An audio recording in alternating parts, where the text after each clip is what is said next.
DNA में आज हम सबसे पहले उस मुल्क की बात करेंगे जहां की आवाम अपने खलीफा को चुल्लू भर पानी दिखा रही है। डीएनए मित्रों, ईरान अब जंग से सिर्फ एक गोली दूर है।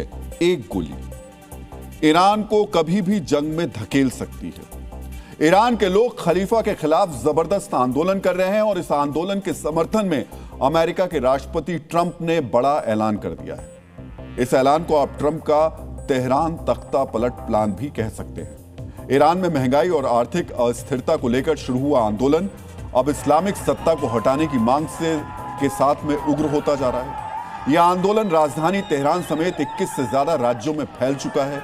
इस बीच अमेरिका के राष्ट्रपति ने ऐलान किया है कि आंदोलनकारियों पर सख्ती हुई तो वो ईरान पर हमला करने के लिए तैयार है। आज आपको भी जानना चाहिए ट्रंप के इस बयान से मिडिल ईस्ट में कितना बड़ा भूकंप आने वाला है। इस बयान का ईरान में सत्ता परिवर्तन के लिए आंदोलन कर रहे प्रदर्शनकारियों पर कितना असर पड़ रहा है और ट्रंप ईरान की ताकत सर्वोच्च धार्मिक नेता खामनेई से छीनकर अब किसको सौंपना चाहते हैं। आज आपको ईरान में रिजिम चेंज जैसे ऑपरेशन का समर्थन कर रहे ट्रंप की मंशा को भी समझना चाहिए। इस विश्लेषण की शुरुआत हम अमेरिकी बुद्धिजीवी और लेखक नोआम चॉम्स्की के एक मशहूर कथन से करते हैं।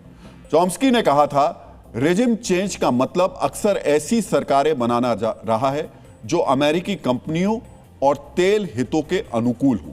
तो क्या अमेरिका के राष्ट्रपति डोनाल्ड ट्रंप की निगाहें भी ईरान के तेल पर हैं और इसीलिए आंदोलनकारियों पर गोलियों का जवाब वो ईरान पर हमले से देने की बात कर रहे हैं?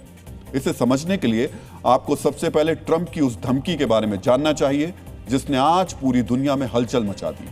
जिस वक्त ईरान में प्रदर्शनकारियों को रोकने के लिए सेना को उतारा जा चुका है, उस वक्त अमेरिका के राष्ट्रपति ने सोशल मीडिया पर एक बयान जारी किया जिसमें कहा गया कि अगर ईरान शांतिपूर्ण प्रदर्शनकारियों पर गोली चलाता है और उन्हें बेरहमी से मारता है, जो कि उनकी आदत रही है, तो अमेरिका उनकी मदद के लिए आगे आएगा। हम पूरी तरह तैयार हैं, हथियारों से लैस हैं और कार्रवाई के लिए तत्पर हैं। डीएनए मित्रों, अमेरिका इससे पहले भी आंदोलनों को लेकर के ईरान को धमकाता रहा है, लेकिन हथियारों के साथ तैयार होने की बात, सीधे कार्रवाई की बात पहली बार किसी अमेरिकी राष्ट्रपति ने इस तरह खुलकर कही है। अमेरिका की सबसे शक्तिशाली सेना ईरान जैसे देश पर हमला करने को तैयार है, यानी बड़े युद्ध के लिए तैयार है। तो यह कोई छोटी मोटी धमकी नहीं है। ट्रंप ने यह बयान बहुत सोच समझ कर दिया है। आज आपको जानना चाहिए आखिर ईरान में ऐसा क्या चल रहा है जिसकी वजह से ट्रंप ने आंदोलनकारियों की मदद और एक्शन लेने की बात कही। कल डीएनए में हमने आपको प्रदर्शनकारियों के सरकारी कार्यालयों में तोड़फोड़ और ईरान रेवोल्यूशनरी गार्ड के ठिकानों पर आगजनी की तस्वीरें दिखाई थी। आज विरोध प्रदर्शन के 5वें दिन इसे दबाने के लिए कई शहरों में प्रदर्शनकारियों पर गोली चलाने के आदेश दे दिए गए। कुछ वीडियो भी सामने आए जिसमें उग्र प्रदर्शनकारियों पर सुरक्षा बल फायरिंग करते दिख रहे हैं। ईरान में जारी इन विरोध प्रदर्शनों में अब तक 7 से ज्यादा लोगों की मौत हो चुकी है। डीएनए मित्रों, इससे नाराज कुछ लोगों ने पुलिस कर्मियों पर हमला कर दिया। एक वीडियो में प्रदर्शनकारी एक पुलिस वाले को बुरी तरीके से पीटते दिखाई दे रहे हैं। इसका मतलब साफ है, अब ईरान के लोग आर या पार की लड़ाई का मन बना चुके हैं। तो ईरान में सत्ता विरोधी प्रदर्शनों के दौरान लोग सीधे सीधे खामनेई पर टारगेट करते दिखाई दे रहे हैं। इस्लामी शासन के चिन्ह जहां जहां नजर आ रहे हैं उसमें आग लगाई जा रही है। ईरान में विरोध प्रदर्शन कर रहे लोग तानाशाह की मौत जैसे नारे लगा रहे हैं, यानी सीधे ईरान के सर्वोच्च धार्मिक नेता खामनेई को निशाना बनाया जा रहा है। लेकिन अमेरिका भी इस बात को जानता है। खामनेई पिछले 4 दशकों में ऐसे कई प्रदर्शनों की जड़ काट चुके हैं। ईरान के सुरक्षा बलों के लिए ताकत से इस प्रदर्शन को दबाना मुश्किल हो सकता है, लेकिन नामुमकिन नहीं। अब तक ईरान में 100 से ज्यादा प्रदर्शनकारियों को गिरफ्तार किया जा चुका है। प्रदर्शनकारियों को भी पता है बगैर बाहरी समर्थन ईरान से खामनेई को हटाना नामुमकिन है। ऐसे में ट्रंप के बयान को तख्ता पलट के लिए अमेरिका की सहमति का हिस्सा माना जा रहा है, जिससे आंदोलनकारियों का जोश बना रहे। हालांकि खामनेई की तरफ से भी पलटवार शुरू हो गया है। ट्रंप की धमकी पर ईरान ने नाराजगी जाहिर की है। खामनेई सीधे सीधे आरोप लगा रहे हैं कि ट्रंप तेल पर कब्जे के लिए युद्ध और प्रदर्शनों को भड़का रहे हैं। ईरान के साथ साथ वेनेजुएला पर अमेरिका के एक्शन का जिक्र भी उन्होंने किया। तो एक तरफ खामनेई ने अमेरिका के खिलाफ मोर्चा खोल दिया, दूसरी तरफ ईरान की सड़कों पर उनके समर्थक भी उतर आए हैं। दोनों तरफ से प्रदर्शन हो रहे हैं, नारेबाजी हो रही है। खामनेई के समर्थक अमेरिका की मौत के नारे लगा रहे हैं। आज राजधानी तेहरान में हजारों लोगों ने सरकार के समर्थन और अमेरिका के विरोध में रैली भी निकाली। इसके अलावा कल हमले में मारे गए प्रदर्शनकारी के अंतिम संस्कार में जुटी भीड़ पर भी पत्थर फेंके गए। प्रदर्शनकारियों का आरोप है खामनेई समर्थक कट्टरपंथियों ने उन पर पत्थर फेंके हैं। इस वीडियो में आप देख सकते हैं किस तरह कुछ लोग अपनी कार की तरफ भाग रहे हैं और दूसरी तरफ लोग उन पर पत्थर फेंक रहे हैं। ये तस्वीरें बता रही हैं ईरान में गृह युद्ध जैसी स्थिति बनती जा रही है। लेकिन ट्रंप के सीधे प्रदर्शनकारियों के पक्ष में बयान देने के बाद खामनेई विरोधियों का हौसला और भी बढ़ गया। जो बढ़ती महंगाई, चौपट होती अर्थव्यवस्था की वजह कट्टरपंथी इस्लामी सरकार को मानते हैं और इसे हटाना चाहते हैं। यानी ईरान की सरकार मान रही है मौजूदा परिस्थिति के लिए सिर्फ अमेरिका नहीं बल्कि ईरान की सरकार भी जिम्मेदार है। हमने आपको कल डीएनए में विस्तार से ईरान के आर्थिक आपातकाल के बारे में बताया था। ईरान की मुद्रा रियाल के सर्वकालिक निचले स्तर पर जाने की जानकारी दी थी। आज आपको जानना चाहिए आखिरकार इसका मुख्य कारण अमेरिका को क्यों कहा जा रहा है और ईरान की सरकार की किन गलतियों से परिस्थितियां इतनी खराब हो गई कि लोग शक्तिशाली खामनेई को सत्ता से हटाने के लिए सड़कों पर उतर आए। 2018 में ट्रंप ने ही ईरान के साथ परमाणु समझौता तोड़ा, ईरान पर प्रतिबंध लगाए, जिससे ईरान में विदेशी निवेश और डॉलर का प्रवाह बंद हो गया। अमेरिका ने सीधे अमेरिका के तेल निर्यात पर, जो ईरान का तेल निर्यात था, उस पर वार किया, जिससे एक दिन में 25 लाख बैरल तेल बेचने वाले ईरान का तेल निर्यात 5 लाख बैरल तक गिर गया। अमेरिका ने अंतर्राष्ट्रीय भुगतान सिस्टम यानी स्विफ्ट से ईरानी बैंकों को हटा दिया, जिससे ईरान का दुनिया के देशों से व्यापार करना मुश्किल हो गया। अमेरिका ने ईरान पर सेकेंडरी सैंक्शंस भी लगा दिए। इसका मतलब ईरान से व्यापार करने वाले देशों पर भी अमेरिकी प्रतिबंध लग जाएगा।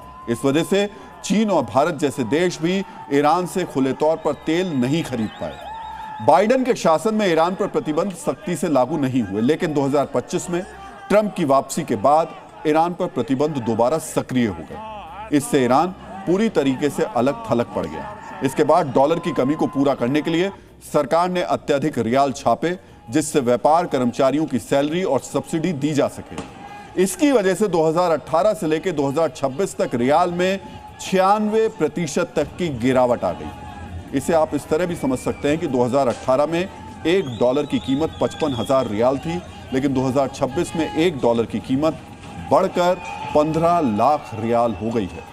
सोचिए, $1 की कीमत 15 लाख रियाल। क्या स्थिति हो गई है ईरान की मुद्रा की। इसी वजह से लोगों का भरोसा सरकार की आर्थिक नीतियों से उठ गया है। यानी पहले अमेरिका ने कड़े प्रतिबंध लगाकर बड़े तेल भंडार वाले देश ईरान की इकोनॉमी बर्बाद कर दी, जिसकी वजह से परेशान लोगों ने रिजिम चेंज की मांग शुरू कर दी। और अब यह आंदोलन खामनेई दबा ना दे, इसलिए ट्रंप ईरान पर हमले की धमकी दे रहे हैं। माना जा रहा है इस धमकी से सुरक्षा बल भी प्रदर्शनकारियों पर बहुत ज्यादा कड़ी कार्रवाई करने से बचेंगे। ट्रंप के खुलकर सपोर्ट में आने से अब ईरान के वो लोग भी सड़कों पर निकल सकते हैं जो अब तक इस्लामिक शासन के डर से खुलकर नहीं बोल पा रहे थे। वैसे अमेरिका ने यह भी तय कर लिया है खामनेई को सत्ता से हटाकर किसे सत्ता में बैठाना है। ईरान के साथ साथ किस तरह कनाडा और ब्रिटेन तक में ईरान के लोग शाह जिंदाबाद के नारे लगा रहे हैं। ईरान के निर्वासित क्राउन प्रिंस रजा पहलवी को वापस तेहरान की सत्ता देने की मांग हो रही है। ये वही क्राउन प्रिंस हैं जिनके परिवार के शासन को 1979 में इस्लामिक क्रांति के जरिए खत्म कर दिया गया था। यह काम खामनेई के गुरु और इस्लामिक क्रांति के नेता अयतुल्ला खुमैनी ने किया था। अब उसी इस्लामिक शासन को खत्म करके वापस शाह को ईरान बुलाने की मांग की जा रही है। आपने इस प्रदर्शन में दिख रहे ईरान के झंडे में इस्लामिक चिन्ह की जगह शेर और सूरज की तस्वीरें भी ध्यान से देखी होंगी। 1979 से पहले ईरान के झंडे का स्वरूप ऐसा ही था, जिसे इस्लामिक क्रांति के बाद बदल दिया गया। अब एक बार फिर ईरान में सूरज और तलवार वाले झंडे को उठाने वालों की संख्या बढ़ रही है। ईरान के निर्वासित क्राउन प्रिंस रजा पहलवी भी एक्टिव हो गए हैं और प्रदर्शनकारियों से डटे रहने की अपील कर रहे हैं और दुनिया से मांग कर रहे हैं ईरान के प्रदर्शनकारियों को अकेले ना छोड़ा जाए, जिसका असर ट्रंप के बयान के तौर पर सामने आया है। रजा पहलवी फिलहाल अमेरिका में रहते हैं और वहीं से ईरान में अपने समर्थकों के अंदर जोश भर रहे हैं। यानी ईरान में विरोध प्रदर्शन को अमेरिका से कंट्रोल किया जा रहा है और एक बार अमेरिकी समर्थक ईरान की सत्ता में आ गए तो ईरान के तेल पर भी अमेरिका का कब्जा हो जाएगा। डीएनए मित्रों, ट्रंप इस्लामिक जगत के कथित खलीफा को चेतावनी दे रहे हैं, तो दूसरी तरफ ट्रंप का favourite field marshal Asim Munir अपने ही इस्लामिक ब्रदर यानी सऊदी अरब को धोखा दे रहा है। सऊदी अरब से मुनीर के इस फरेब को समझने के लिए आज आपको वो ऑर्डर बेहद गौर से देखना चाहिए जो पाकिस्तान की फौज ने भेजा है। पाकिस्तान के सभी अखबारों और न्यूज चैनल्स को कह दिया गया है कि वो सऊदी अरब और यूएई के बीच यमन में चल रहे टकराव से जुड़ी कोई भी खबर ना दिखाएं। यह भी फरमान जारी किया गया है कि वेबसाइट या डिजिटल मीडिया पर अगर इस मुद्दे से जुड़ी कोई खबर छप चुकी है तो उसको फौरन हटा लिया जाए। अगर आप अंतर्राष्ट्रीय खबरों पर नजर रखते हैं तो आपको पता होगा कि यमन में सऊदी अरब ने यूएई समर्थित मिलिशिया पर बमबारी की थी। इस बमबारी के बाद यूएई ने यमन से फौज हटाने का भी ऐलान कर दिया था, यानी सामरिक तौर पर सऊदी अरब को बिना किसी बड़े टकराव के जीत हासिल हो गई। लेकिन मुनीर ने सऊदी फतेह की यह खबर सेंसर कर दी है। इस फरेब के पीछे सिर्फ एक वजह है, मुनीर यूएई को भी खुश रखना चाहता है। कहा जाता है धोखेबाज आदमी की फितरत कभी नहीं बदलती, वो बार बार भरोसा जीतता है और हर बार धोखा देता है। यही है मुनीर का सच।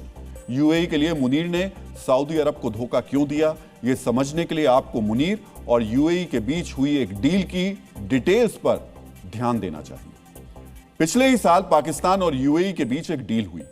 इस डील के तहत संयुक्त अरब अमीरात ने पाकिस्तानी फौज की कंपनी फौजी फाउंडेशन में 280 करोड़ पाकिस्तानी रुपए का निवेश किया। यह निवेश फौजी फाउंडेशन की उन कंपनियों में किया गया जो सीमेंट से लेकर कीटनाशक बनाती हैं। निवेश के साथ साथ यूएई ने यह भी भरोसा दिया कि 2026 में अप्रैल के महीने में वो फौजी फाउंडेशन में तकरीबन 560 करोड़ पाकिस्तानी रुपए का अतिरिक्त निवेश करेगा। डीएनए मित्रों, यह पूरी दुनिया को पता है कि फौजी फाउंडेशन पर पाकिस्तानी फौज के बड़े अधिकारियों का कब्जा है और इस धंधे से आने वाले पैसे का आधा हिस्सा पाकिस्तानी फौज के जनरलों की जेब में जाता है। पैसे की इसी भूख के चलते मुनीर ने सऊदी अरब के पारंपरिक प्रतिद्वंदी यूएई को खुश किया। यह सिर्फ एक धोखा है। सऊदी अरब के साथ किए गए पाकिस्तानी फरेब की फहरिस्त काफी लंबी है। क्या आपको 17 सितंबर 2025 की तारीख याद है? यह वही तारीख थी जब सऊदी अरब और पाकिस्तान ने परस्पर सुरक्षा को लेकर समझौता किया, लेकिन जब यमन के गृह युद्ध में सऊदी अरब समर्थित पक्ष बैकफुट पर जाने लगा तो मुनीर की तरफ से कोई सामरिक मदद नहीं आई। मुनीर ने अपने दोस्त की पीठ में जो खंजर मारा, उससे सऊदी अरब को कितना नुकसान हुआ, अब हम आपको इससे जुड़ी जानकारी देने जा रहे हैं। सऊदी अरब चाहता था कि पाकिस्तान से यमन की सऊदी समर्थित सरकार को हथियार सप्लाई किए जाएं, लेकिन मुनीर ने ऐसा नहीं किया। इसका नतीजा हुआ कि सऊदी समर्थित सरकार को विद्रोहियों के हाथों मात खानी पड़ी और यमन के जिन महत्वपूर्ण बंदरगाहों पर सऊदी अरब की नजर थी वो उसके हाथों से निकल गए। भले ही यूएई ने यमन से अपनी फौज वापस बुला ली है, लेकिन यमन के दक्षिणी हिस्सों में स्थित सामरिक रूप से अहम बंदरगाहों पर अब भी यूएई समर्थित पक्ष का ही कंट्रोल है। डीएनए मित्रों, अभी 10 दिन पहले ही सऊदी अरब ने मुनीर को देश के सर्वोच्च नागरिक सम्मान से नवाजा था। इतने बड़े सम्मान के बदले में कोई जिंदगी भर की वफादारी कागज पर लिख दे, लेकिन यह तो आसिम मुनीर है जिसके डीएनए में ही धोखा है। धोखे को लेकर एक कहावत आपने सुनी होगी, एक बार धोखा मिले तो सावधान हो जाओ, 2 बार मिले तो सीख लो, और अगर बार बार मिल रहा है तो खुद को दोष मत दो, बल्कि धोखा देने वाले से दूरी बना लो। इसी नीति को सऊदी अरब ने अपना लिया है। इसी साल मुनीर ने सऊदी अरब जाकर क्राउन प्रिंस से मुलाकात के लिए समय मांगा था, लेकिन मुनीर को सऊदी सरकार ने मुलाकात का वक्त नहीं दिया। ट्रंप को खुश करने के लिए शहबाज शरीफ ने चीन के विपरीत जाकर अमेरिका से हाथ मिलाया था और मुनीर ने चंद सिक्कों के लिए सऊदी अरब के विरोधी यूएई को सिर आंखों पर बैठा लिया। पाकिस्तानियों की इसी फितरत को लेकर पंजशीर का शेर कहे जाने वाले अफगान कमांडर अहमद शाह मसूद ने कहा था, पाकिस्तान पहले आपसे हाथ मिलाता है, फिर आपके ही घर को बर्बाद करने में जुट जाता है। जिस तरह मुनीर की धोखाधड़ी नए साल में जारी है, उसी तरह शहंशाह का मिशन भी जारी है। नए साल के मौके पर शहंशाह ने लश्कर तैयबा के चीफ आतंकी हाफिज सईद को हैप्पी न्यू ईयर भेजा है। शहंशाह के इस हैप्पी न्यू ईयर का मतलब यह कि नए साल में शहंशाह ने हाफिज सईद के प्रोपोगेंडा उस्ताद असदुल्ला वलीद को खत्म कर दिया। पाकिस्तान के कोट राधा किशन कस्बे में अज्ञात बंदूकधारियों ने लश्कर आतंकी असदुल्ला वलीद पर हमला किया।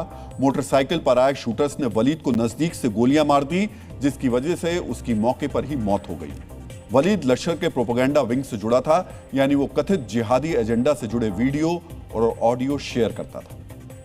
डीएनए मित्रों, अपने बिल में छिपकर बैठे हाफिज सईद को इस शूटआउट ने यकीनन डरा दिया होगा, क्योंकि पिछले 3 साल से यही शहंशाह यानी अज्ञात बंदूकधारी चुन चुनकर हाफिज सईद के करीबियों को ढेर कर रहा है, और हर बार निशाना हाफिज सईद का कोई करीबी ही होता है। पिछले ही साल अज्ञात बंदूकधारियों ने लश्कर को बड़ा नुकसान पहुंचाया। 2025 में हाफिज सईद की टेरर लिस्ट किस तरह छोटी हो गई, अब आपको यह भी गौर से देखनी चाहिए। 15 मार्च 2025 को हाफिज सईद के सलाहकार अबू कताल की झेलम एरिया में गोली मारकर हत्या कर दी गई। 18 मई को सिंध में लश्कर कमांडर रजाउल्लाह को ढेर कर दिया गया। रजाउल्लाह नेपाल से लश्कर की फंडिंग का रैकेट चलाता था। मई के महीने में हाफिज सईद के मरकज को चलाने वाले आतंकवादी अदनान अहमद को अज्ञात बंदूकधारियों ने गोली मार दी, और अगले ही महीने में लश्कर के लिए आतंकी भर्ती करने वाले हबीबुल्लाह को उसके घर के आगे गोलियों से छलनी कर दिया गया।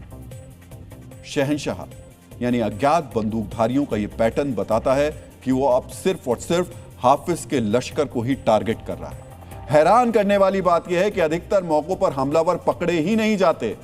ना तो लंबा चौड़ा लश्कर चलाने वाला हाफिज और ना ही लाखों की फौज चलाने वाला आसिम मुनीर, कोई भी पाकिस्तान में आतंक के दुश्मन बन चुके इस शहंशाह को पकड़ नहीं पाया है। और यही स्थिति है कि यह शहंशाह चुन चुन करके हाफिज सईद के प्यादों को मार रहा है, और हमारी तरफ से इस शहंशाह को हैप्पी न्यू ईयर, और इस तरीके के हैप्पी न्यू ईयर गिफ्ट्स वो हाफिज सईद को देता रहे, यही हमारी शुभकामनाएं। आसिम मुनीर का एक प्यादा घबराया हुआ है, लेकिन पाकिस्तान से सैकड़ों मील दूर मुनीर एक नई आतंकी साजिश को अंजाम तक पहुंचाने की फिराक में है।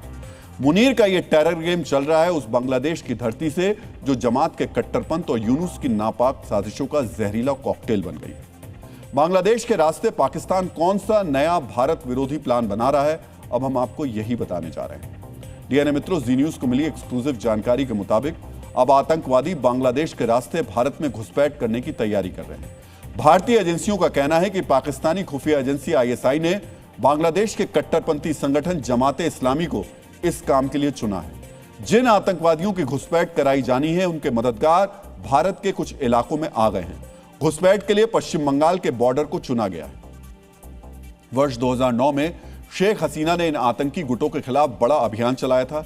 इस अभियान की वजह से भारत विरोधी टेरर ग्रुप्स तकरीबन निष्क्रिय कर दिए गए थे, लेकिन शेख हसीना के तख्ता पलट के बाद आतंक के ये काले किरदार दोबारा से एक्टिव हो गए। किस तरह पाकिस्तानी आतंकवादियों ने बांग्लादेश को आतंक का ग्राउंड बनाया है, अब हम आपको इससे जुड़ी जानकारी देने जा रहे हैं। डीएनए मित्रों, अगस्त 2024 में शेख हसीना का तख्ता पलट हुआ था, और साल 2025 की शुरुआत तक ही यूनुस सरकार ने बड़े आतंकी कमांडरों को जेल से रिहा कर दिया। साल 2025 में लश्कर के आतंकवादियों ने बांग्लादेशी कट्टरपंथियों को टेरर ट्रेनिंग देनी शुरू कर दी थी। 2025 के आखिरी महीनों में एक नया आतंकी गुट बनाया गया।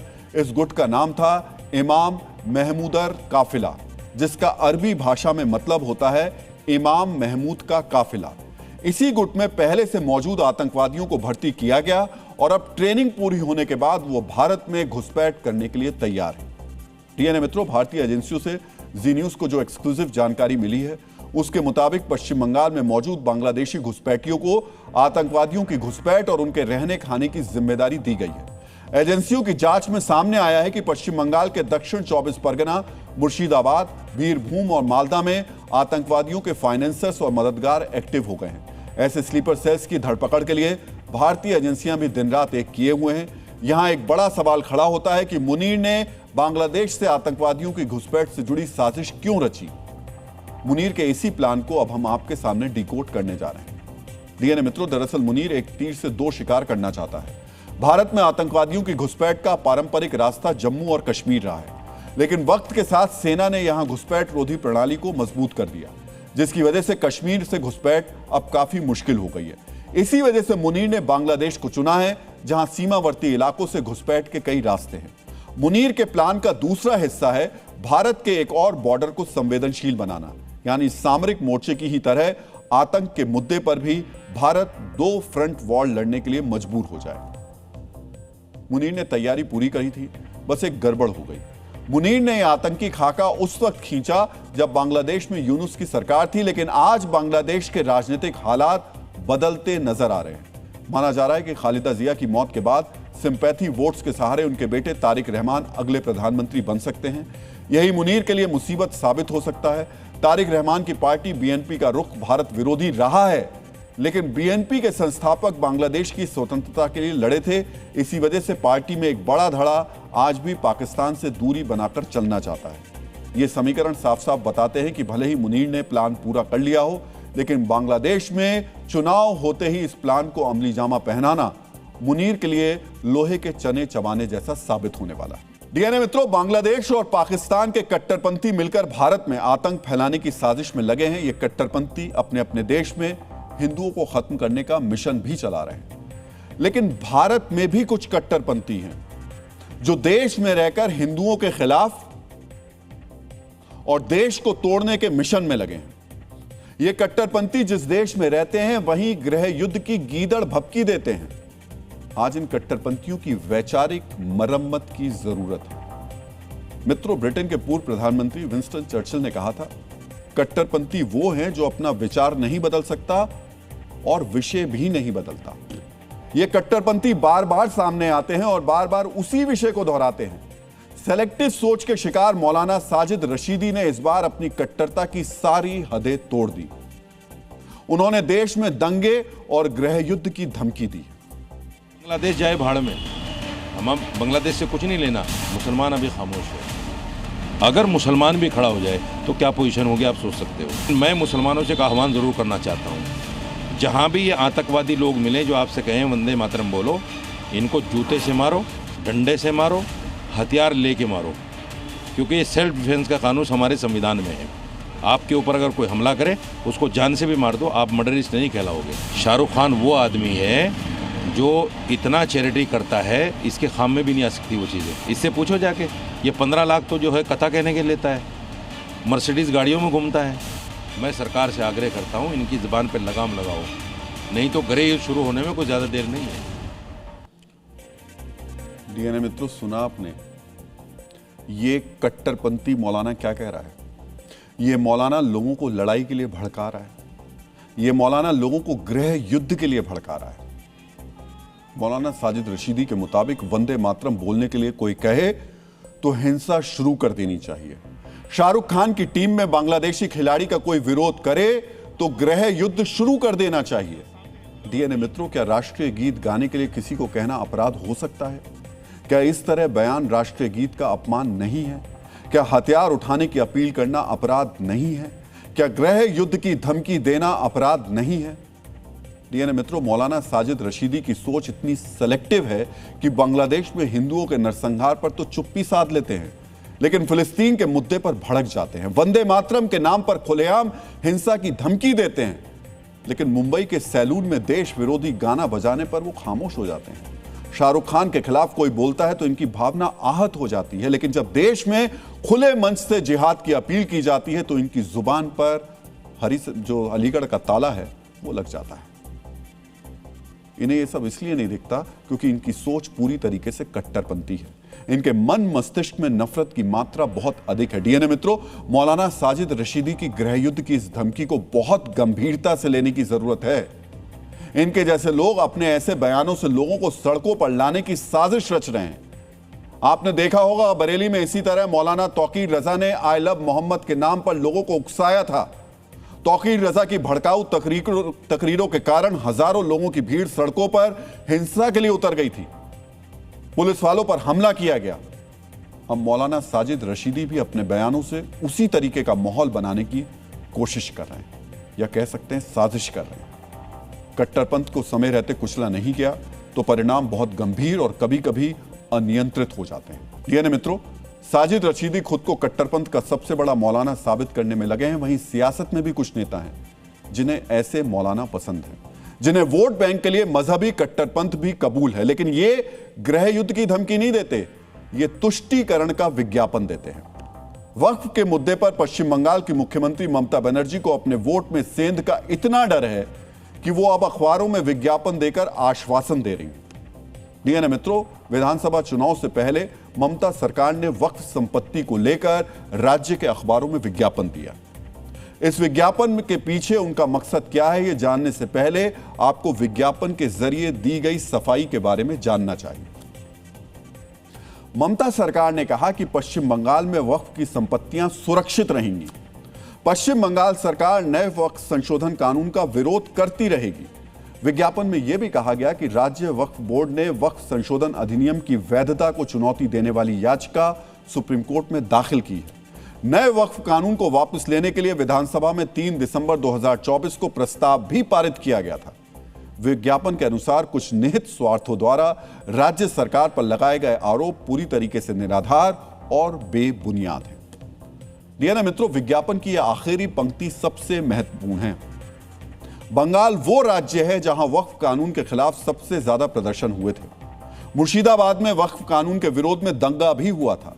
इस सब के बीच ममता ने मुसलमानों को भरोसा दिया था कि राज्य में वक्फ कानून लागू नहीं होगा, लेकिन कई महीनों तक विरोध करने के बाद बंगाल सरकार ने यू टर्न लेते हुए आखिरकार इसे स्वीकार कर लिया। नवंबर में राज्य सरकार ने सभी जिलाधिकारियों को निर्देश दिया कि राज्य की वक्फ संपत्तियों का विवरण उम्मीद पोर्टल पर अपलोड करें। यानी विरोध करते करते ममता सरकार ने इस कानून को स्वीकार कर लिया। इसके बाद से वक्फ कानून को लेकर ममता की नीति और नीयत पर सवाल उठ रहे हैं। मुस्लिम संगठन सरकार के इस यू टर्न से नाराज है। ममता पर मुस्लिम हितों से समझौता करने के आरोप लग रहे हैं। इसी बीच हुमायूं कबीर ने मुर्शिदाबाद में बाबरी मस्जिद की नींव रखकर मुस्लिम वोट पर अपनी दावेदारी ठोक दी। अगर वक्फ के नाम पर हुमायूं कबीर ने ममता के कोर वोट में सेंधमारी की तो उन्हें भारी नुकसान उठाना पड़ सकता है। यही वजह है कि नया साल आते आते ममता को अखबारों में विज्ञापन देकर अपने वोट बैंक को भरोसा देना पड़ा और यह कहना पड़ा कि उनकी सरकार वक्फ की संपत्ति बचाएगी। तो क्या ममता बनर्जी वक्फ के नाम पर अवैध कब्जा कर बनाई गई संपत्ति को भी बचाने वाली हैं? बड़ा सवाल यही है। डीएनए मित्रों, देश के सैनिकों का उपकार है कि हम चैन से सोते हैं, लेकिन बदले में हमारा भी कर्तव्य बनता है कि हम सैनिकों के परिवार का ध्यान रखें। लेकिन कुछ लोग सैनिकों के परिवार से भी ठगी करने से बाज नहीं आते। ठगी के शिकार ऐसे ही एक सैनिक के परिवार को यूपी के मुख्यमंत्री योगी आदित्यनाथ ने सिर्फ 24 घंटे में न्याय दिलाया। इसलिए आज हम योगी के त्वरित न्याय का विश्लेषण करेंगे। इसके लिए पहले आपको पूरी कहानी समझनी होगी। सैनिक के निधन के बाद उनके घर पर माफिया ने कब्जा जमा लिया था, लेकिन शिकायत मिलते ही मुख्यमंत्री योगी ने माफिया के कब्जे से घर खाली करा दिया। अब सैनिक की बेटी को एक बार फिर से अपना घर मिल गया है। प्रशासन के दखल के बाद उन्हें गृह प्रवेश की दिया गया। वहीं दूसरी ओर घर पर कब्जा जमाने वाले भूमाफिया पर को अब गिरफ्तार किया जा चुका है। डीएनए मित्रों, लखनऊ की अंजना भट्ट एक पूर्व सैनिक की बेटी है। अंजना के पिता विपिन चंद भट्ट सेना में मेजर थे। करीब 30 साल पहले मेजर विपिन चंद भट्ट का निधन हो गया था। उनके 3 बच्चे थे, जिनमें एक बेटे और एक बेटी का भी कुछ वर्ष पहले निधन हो गया।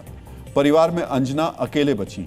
गंभीर मानसिक बीमारी से जूझ रही अंजना पिछले 8 वर्षों से एक रिहैब सेंटर में रहती हैं। वहीं उनका इलाज चल रहा है। अंजना के रिहैब सेंटर जाने के बाद भूमाफिया की नजर उनके घर पर पड़ गई। लखनऊ के इंदिरा नगर में उनके 3000 वर्ग फीट के घर पर कब्जा कर लिया। घर अंजना भट्ट का था, लेकिन भूमाफिया ने उस पर अपनी नेम प्लेट लगा ली। 31 दिसंबर की शाम अंजना अपनी शिकायत लेकर मुख्यमंत्री से मिली। उनके सामने विस्तार से अपनी बात रखी। मुख्यमंत्री से निर्देश मिलने के बाद पुलिस और प्रशासन हरकत में आया। जांच की गई तो फर्जीवाड़ा सामने आया। इसके बाद अंजना को उनका घर वापस दिला दिया गया। पुलिस इस मामले में विस्तृत जांच कर रही है। इससे यह पता लगाया जाएगा कि घर पर कब्जा जमाने के इस फर्जीवाड़े में और कौन कौन शामिल थे। 24 घंटे में एक सैनिक के परिवार को मिले न्याय पर आपको हमारी ये रिपोर्ट बहुत ही ध्यान से देखनी चाहिए। अपना घर पाने के लिए दर दर की ठोकर खा चुकी अंजना भट्ट ने 2025 के आखिरी दिन यानी 31 दिसंबर को मुख्यमंत्री योगी आदित्यनाथ से मिलकर न्याय की गुहार लगाई। अंजना के मुताबिक चंदौली के रहने वाले भूमाफिया बलवंत यादव और मनोज यादव ने उनके घर पर कब्जा कर लिया है। अंजना की बीमारी और अकेले होने का फायदा उठाते हुए फर्जी दस्तावेजों के सहारे मकान पर कब्जा किया गया।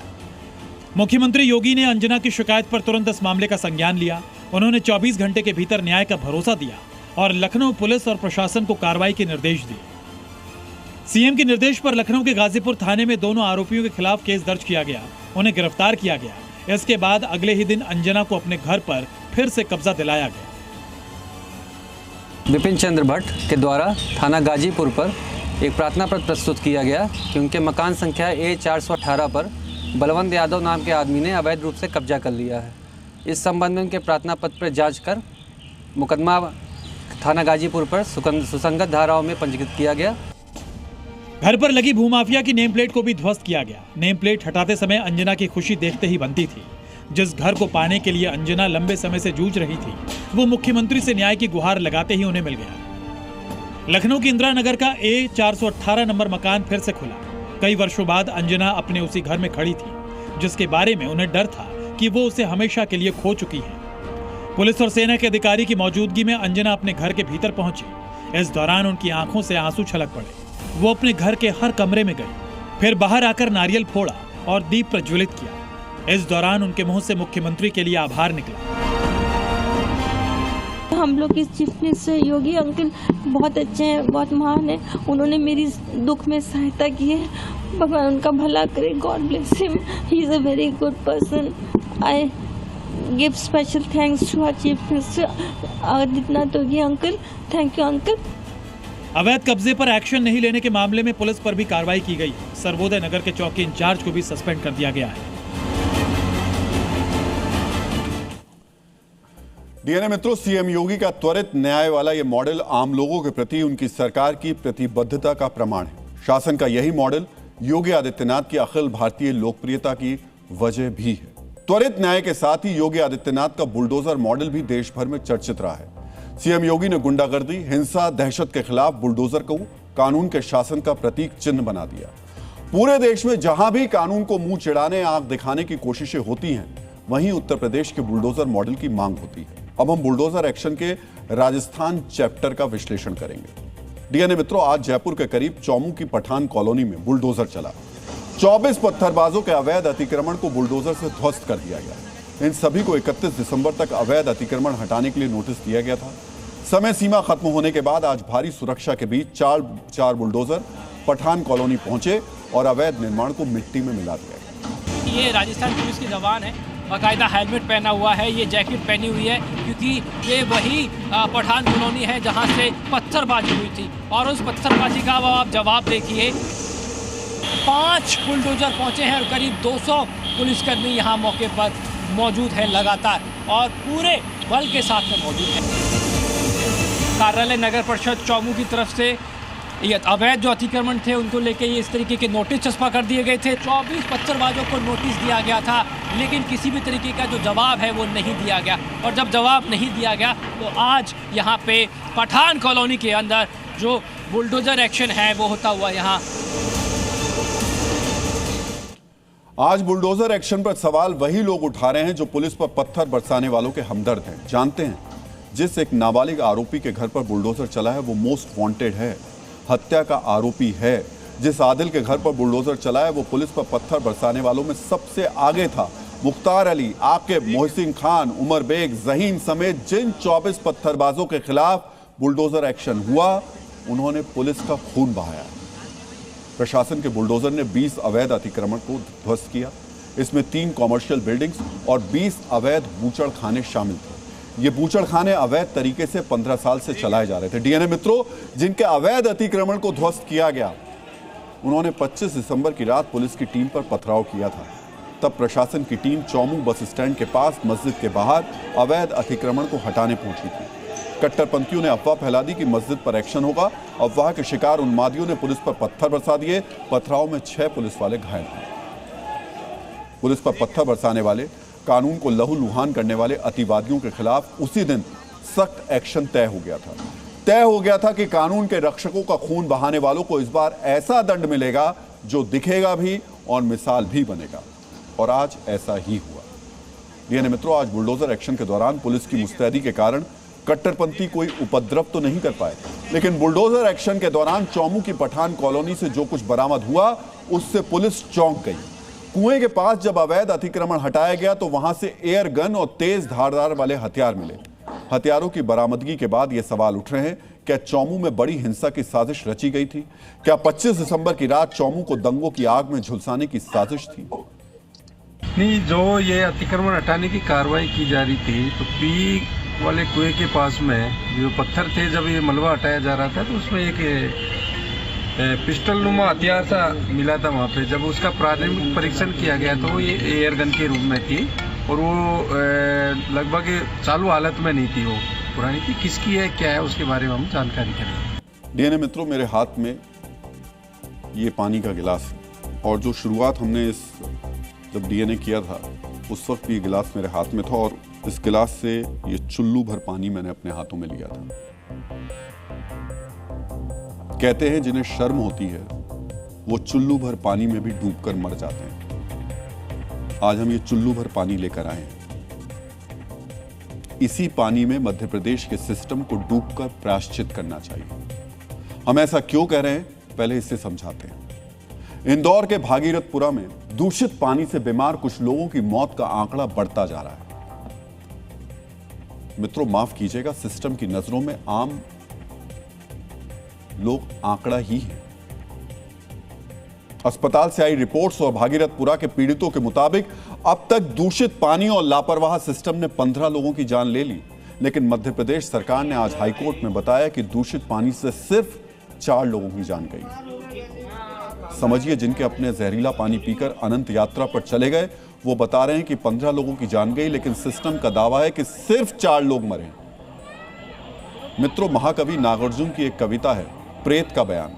इसमें भूख से मरने वाले एक शिक्षक से जब यमराज पूछते हैं कि तुम्हारी मौत कैसे हुई, तो शिक्षक कहता है कि तनिक भी पीड़ नहीं, दुख नहीं, दुविधा नहीं, सरलता पूर्वक निकले थे प्राण, सह न सकी आंत जब पेचिश का हमला। सच यही है, सरकारी सिस्टम में कोई भूख या दूषित पानी से नहीं मरता। हर मरने वाले किसी ना किसी बीमारी से ही मरता है। तो हो सकता है मध्य प्रदेश के सिस्टम ने भी भागीरथपुरा में जहरीला पानी पीकर मरने वालों की आंत में, लीवर में या शरीर के किसी दूसरे हिस्से में कोई बीमारी तलाश ली हो। लेकिन सच यह है कि इनकी जान जो गई वो दूषित पानी और लापरवाह सिस्टम की वजह से ही गई। डीएनए मित्रों, इंदौर में आज भी साफ पानी के लिए प्रदर्शन हुआ, लेकिन सिस्टम को कोई फर्क नहीं पड़ता क्योंकि उसकी नजर में दूषित पानी की समस्या है ही नहीं। भागीरथपुरा से आज भी 9 बीमार लोग अस्पताल पहुंचे, लेकिन सिस्टम को कोई फर्क नहीं पड़ता। जो सिस्टम लोगों को साफ पानी नहीं दे पाया, वो बीमार लोगों को अच्छा इलाज भी नहीं दे पा रहा है। बीमार लोगों को भागीरथपुरा की सरकारी डिस्पेंसरी, इंदौर के MY अस्पताल और अरविंदो अस्पताल के भरोसे छोड़ दिया गया। अस्पताल में रोज किसी ना किसी पीड़ित की जान जा रही है, लेकिन अब तक दूषित पानी पीने से बीमार हुए पीड़ितों को एम्स या किसी बड़े अस्पताल में नहीं भेजा गया। मित्रों, हम ग्लास भर पानी को, और फिर से मैं ये बार बार आपको पानी जो लेकर दिखा रहा हूं ना, और बार बार ये जो चुल्लू में पानी भर रहा हूं, ये उसी लापरवाह और संवेदनहीन हो चुके सिस्टम के लिए है। ये पानी उसी सिस्टम के लिए है। इंदौर नगर निगम के जोनल अधिकारी रहे शालिग्राम शितौले को इसी पानी में डूबकर अपने पाप का प्रायश्चित करना चाहिए। भागीरथपुरा में पानी की सप्लाई और पाइपलाइन के रखरखाव की जिम्मेदारी इन्हीं की थी और इसलिए इनके लिए चुल्लू भर पानी है। आज इंदौर नगर निगम के सहायक अभियंता रहे योगेश जोशी को भी अपने प्रायश्चित के पानी में डूब जाना चाहिए। योगेश जोशी के पास ही पानी की लाइनों की मॉनिटरिंग की जिम्मेदारी थी, उनके लिए भी ये चुल्लू भर पानी है। उप अभियंता रहे शुभम श्रीवास्तव को भी आज इसी चुल्लू भर पानी में जल समाधि ले लेनी चाहिए, क्योंकि लीकेज की पहचान और मरम्मत के काम में उन्होंने लापरवाही बरती। डीएनए मित्रों, शालिग्राम शितौले, योगेश जोशी, शुभम श्रीवास्तव सिस्टम के छोटे पुर्जे थे, इसलिए आम आदमी के आक्रोश को शांत करने के लिए इन पर त्वरित एक्शन हो गया। ये आंखों में धूल झोंकने का सिस्टम का तरीका है। 15 लोगों की जान गई, इसलिए सिस्टम को चलाने वाले बड़े लोगों पर भी कार्रवाई होनी चाहिए। इंदौर नगर निगम के अपर आयुक्त रोहित सिसोनिया पर भी कार्रवाई होनी चाहिए। निगम के अपर आयुक्त होने के नाते सिसोनिया की जिम्मेदारी बनती थी कि वो सिस्टम को सही रखे। दिखावे के लिए इन्हें पद से हटाया गया। Sanjeev Srivastava superintendent engineer in-charge थे, यानी पानी की सप्लाई की जिम्मेदारी सीधे इनकी थी। इनका भी सिर्फ तबादला किया गया। जिम्मेदारी तो इलाके के पार्षद होने के नाते कमल वाघेला की भी बनती है। इन्हें भी अपने पाप का प्रायश्चित करना चाहिए था। आखिर क्यों कमल बघेला ने लोगों की शिकायत नहीं सुनी? अब बीमार लोगों के इलाज के लिए आवाज क्यों नहीं उठा रहे हैं? लिस्ट में इंदौर के नगर निगम के जो आयुक्त हैं दिलीप कुमार यादव, इंदौर के मौजूदा महापौर पुष्य मित्र भार्गव, इंदौर के कलेक्टर शिवम वर्मा और तमाम जिम्मेदार लोगों का नाम शामिल किया जा सकता है। लिस्ट लंबी है, समय कम है, नाम गिनाने में लंबा समय लगेगा, इसलिए हम इससे सिस्टम कह रहे हैं। इसलिए इस पाप में पूरा सिस्टम यानी ब्यूरोक्रेसी और जनप्रतिनिधि दोनों शामिल हैं, क्योंकि ये दोनों ही मिलकर सिस्टम बनाते हैं और उसको चलाते हैं। ये वो लापरवाह सिस्टम है जो 15 लोगों की अकाल मृत्यु की वजह बना। लेकिन सिस्टम की लापरवाही यही नहीं थमी, बीमार लोगों के इलाज में भी लापरवाही की जा रही है, यानी सिस्टम के व्यवहार में सुधार नहीं है। सोचिए, अगर कोई नेता बीमार हो जाए, कोई बड़ा बीमार अधिकारी बीमार हो जाए, तो क्या उसे भी सरकारी डिस्पेंसरी में छोड़ दिया जाएगा? नहीं, तब बिल्कुल ऐसा नहीं होगा। इंदौर से भोपाल तक पूरा सिस्टम हाई अलर्ट पर हो जाएगा। वीआईपी इलाज की व्यवस्था होगी। अति विशिष्ट व्यक्तियों को उपचार के लिए दिल्ली, मुंबई या विदेश तक भेज दिया जाएगा। लेकिन भागीरथपुरा के लोगों को इंदौर के साधनहीन सरकारी अस्पतालों के भरोसे छोड़ दिया गया। पता है ऐसा क्यों हुआ? क्योंकि ये निम्न मध्यम वर्गीय लोग हैं, आम आदमी है, इसलिए उनके सामने बेचारगी वाली स्थिति है, असहाय हैं। लाचारी ऐसी कि अपने परिजनों को उस MY अस्पताल में तड़पता देख रहे हैं जहां चूहों के काटने से सितंबर 2025 में 2 मासूमों की जान चली गई थी। सोचिए, ऐसे अस्पताल में दूषित पानी के जहर से संक्रमित लोगों का इलाज हो कैसे रहा होगा? ये विडंबना है। जिस आम आदमी के कल्याण के नाम पर सरकारें चलती हैं, सिस्टम चलता है, वो बेचारगी की अवस्था में चमत्कार की उम्मीद कर रहा है। उसे सिस्टम में बेचारा बना दिया गया है। इसलिए आज हम ग्लास भर के ये पानी लेकर आए हैं। आम आदमी को बेचारा बनाने वाले मध्य प्रदेश के सिस्टम को ग्लास भर पानी में डूबकर अपने पाप का प्रायश्चित करना चाहिए। डियर मित्रों, इंदौर के दूषित पानी के बाद अब हम उस दूषित सोच की वैचारिक मरम्मत करेंगे जो अमेरिका से भारत में फैल रही है। मित्रों, ममदानी और खालिद का रिश्ता क्या है? ये सवाल हम क्यों पूछ रहे हैं, ये आज आपको जानना चाहिए। मित्रों, दिल्ली के तिहाड़ जेल में बंद दंगे के आरोपी उमर खालिद के समर्थन में अमेरिका से 2 चिट्ठियां आई हैं। एक चिट्ठी लिखी है अमेरिका में कट्टरपंथ के नए पोस्टर बॉय जोहरान ममदानी ने। दूसरी चिट्ठी लिखी है अमेरिका के 8 कथित लिबरल सांसदों ने। दोनों चिट्ठियों का मुद्दा और भाव एक ही है, बस शब्दों में बदलाव है। पहले बात करते हैं न्यूयॉर्क के नए मेयर जोहरान ममदानी की चिट्ठी की। कुल 4 लाइन की यह चिट्ठी जोहरान ममदानी ने अपने वैचारिक बंधु उमर खालिद के नाम लिखी है। यह चिट्ठी दिसंबर 2025 में लिखी गई थी। सोचिए, आखिर न्यूयॉर्क के मेयर ने तिहाड़ में बंद दंगे के आरोपी के लिए चिट्ठी क्यों लिखी? दोनों के लिए कनेक्शन क्या है? वो कौन सी डोर है जो जोहरान ममदानी और उमर खालिद को जोड़ती है? मित्रों, इस पर चर्चा से पहले आपको बिग वॉल पर उमर खालिद के नाम ममदानी की हम वो चिट्ठी दिखा देते हैं। और उस चिट्ठी पे जो लिखा है, मैं तुम्हारे शब्दों को याद करता हूं, तुम्हारे माता पिता से मिलकर खुशी हुई, हमें तुम्हारी चिंता है। न्यूयॉर्क के मेयर जोहरान ममदानी को तिहाड़ जेल में बंद उमर खालिद की चिंता है। चिट्ठी में ममदानी ने उमर को डियर कहा है। समझिए, डियर यानी प्रिय, और कहा है कि मैं तुम्हारी शब्दों को याद करता हूं, तुम्हारे माता पिता से मिलकर खुशी हुई, हमें तुम्हारी चिंता है। सोचिए, दिल्ली से करीब 13,000 किलोमीटर दूर बैठे ममदानी को उमर खालिद की चिंता क्यों है? हम इस पर चर्चा करेंगे, लेकिन पहले सुनिए उमर का परिवार ममदानी की चिट्ठी पर कह क्या रहा है। मेरी ख्वाहिश हुई कि जोहरान ममदानी से मुलाकात कर लूं, इसलिए कि उन्होंने 2 साल पहले उमर का एक जेल डायरी पढ़कर सुनाई थी एक प्रोग्राम में। उस मुलाकात में उन्होंने बेसिकली इस पे बहुत कंसर्न का इजहार किया कि उमर खालिद 5 साल से जेल में बंद है और उनको अब तक के बेल तक नहीं मिल पा रही है और केस भी नहीं चल रहा है। तो उन्होंने कहा कि ठीक है, मैं जब ओथ ले लूंगा तो उस पर मैं कुछ करूंगा इस सिलसिले में। और उन्होंने ये भी मशवरा दिया कि अगर आपके लिए मुमकिन हो तो कुछ कांग्रेस मैन से मुलाकात कर लीजिए। तो कहने को तो उमर खालिद का परिवार अपनी बेटी से मिलने दिसंबर 2025 में अमेरिका गया था, लेकिन शायद इस दौरे का मकसद भारत विरोधी कथित लिबरल्स को यह समझाना था कि देखिए, भारत में एक नौजवान मुसलमान को 5 साल से जेल में बंद करके रखा गया है। भारत में मुसलमानों को न्याय नहीं मिल रहा है, उन पर जुल्म हो रहे हैं। डियर मित्रों, भारत विरोधी नैरेटिव फैलाने वाले ऐसे एजेंडे की तलाश में रहते हैं। उमर खालिद उनके एजेंडे में हर तरीके से बिल्कुल फिट दिखाई देता है।